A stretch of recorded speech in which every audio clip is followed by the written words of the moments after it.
A todos, mi nombre es Josué Martínez Núñez. Actualmente soy estudiante de la Universidad Estatal a Distancia, curso la carrera de Ciencias Criminológicas y a continuación hablaremos un poco de la tricología y las fibras. Dentro del espacio de las tricologías y las fibras podemos enfocarnos un poco en los elementos pilosos. Pero antes de entrar en materia, hablemos un poco de lo que es tricología. Tricología viene de un término tricológico que proviene del latín donde trico significa pelo y logo significa estudio. Entonces, la tricología viene siendo parte de las ciencias forenses que realiza el estudio y análisis de los pelos. Dentro de la tricología, tenemos que entender que existe una gran diferencia en lo que respecta al término pelo y elementos pilosos. Pelo se direcciona más a animales y elementos pilosos a los seres humanos. Ahora bien, dentro de la estructura del elemento piloso, tenemos que tener en cuenta que se encuentra compuesto por una raíz adherida al folículo piloso. Este folículo piloso se encuentra compuesto por unas estructuras anatómicas que vienen siendo la cutícula, la corteza y la médula. Ahora bien, dentro de la importancia en el campo de las ciencias forenses, la tricología es una rama esencial, ya que nos permite analizar, investigar y relacionar a las personas que se encuentran directamente relacionadas con un delito o una escena del crimen. Además, este estudio nos permite y nos arroja otros análisis, como vienen siendo determinación de causas de muerte, rastros de sustancias, análisis de ADN y tiempo de deceso de una persona.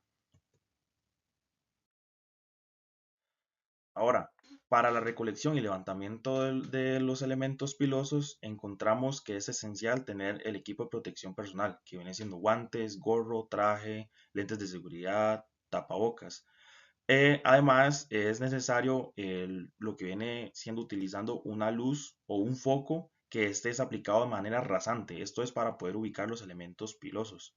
Además de ello, a la hora de hacer el levantamiento es necesario la utilización de unas pinzas con punta de goma y el resguardo de esta evidencia tiene que ser en sobres de papel y evitando lo que viene siendo bolsas plásticas, recipientes de vidrio, recipientes de plástico, más que todo para que el indicio no se afecte debido a la humedad. Dentro de la tricología también encontramos lo que viene siendo muestras cuestionadas y muestras patrón. Las muestras cuestionadas son aquellas muestras duditativas o que vienen de procedencias desconocidas. Sin embargo, estas muestras cuestionadas suelen ser de mucha ayuda. Esto porque se puede comparar con muestras ya existentes de una persona o un difunto y puede brindar un resultado. Las muestras patrón son aquellas que se recolectan directamente en la escena del crimen en donde su proceso de recolección debe ser sistemático y cuidadoso, y básicamente con los mismos elementos de la recolección de un elemento piloso, que viene siendo el equipo de protección personal, los utensilios como pinzas y foco, y el resguardo de la evidencia en sobres de papel, con su debido etiquetado y lacrado. Dentro de la tricología podemos encontrar también tres tipos de resultado: el descarte, el no conclusivo y el inclusivo. El descarte es donde se define una muestra representativa para poder compararla con otros elementos pilosos que son cuestionados. Este resultado suele ser muy eficiente. El no conclusivo son algunas muestras que son macroscópicas que se comparten en el patrón tricológico, que viene relacionado con la víctima y el imputado que se le recolecta un elemento piloso al que se le investiga.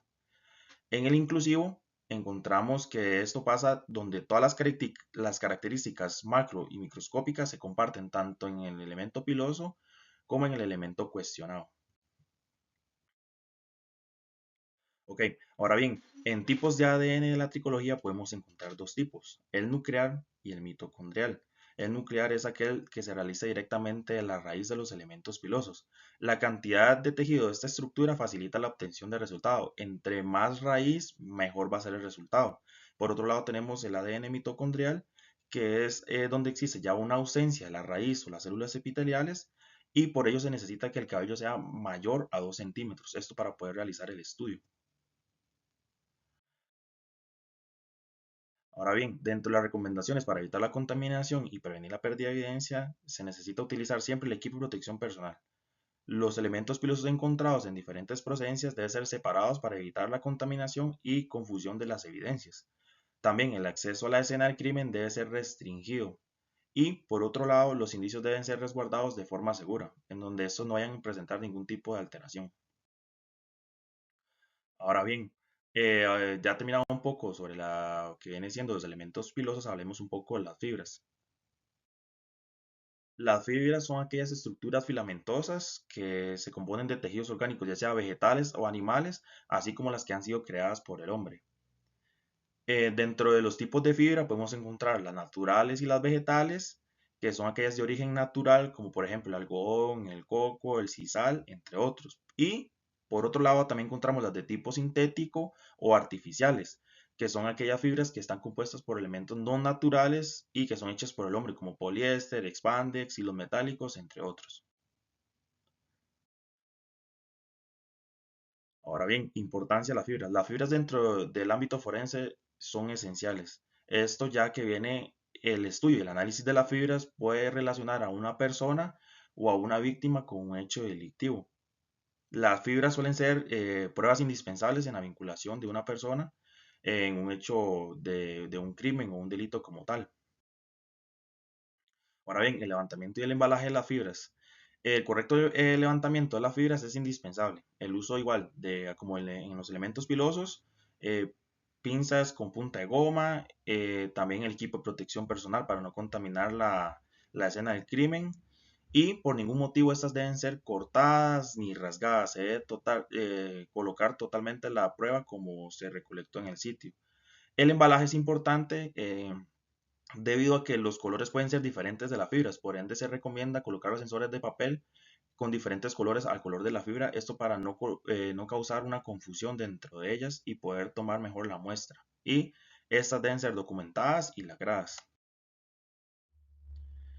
Dentro de las fases del análisis de las fibras, podemos encontrar que se dividen en dos fases. Fase preliminar, que es donde se determina de dónde proviene la fibra, si es natural o artificial, y la fase confirmatoria, que es donde se utilizan diferentes análisis y métodos para determinar, identificar a quién pertenecen estas fibras. Ejemplos donde las fibras son importantes, puede ser en un homicidio y también como viene siendo un secuestro. Las fibras en un secuestro pueden ser tomadas como indicios importantes para ver dónde estuvo cautiva la persona y demás. Y en un homicidio podemos relacionar a una persona que estuvo directamente relacionada con el homicidio. Eso sería todo. Muchísimas gracias por su atención.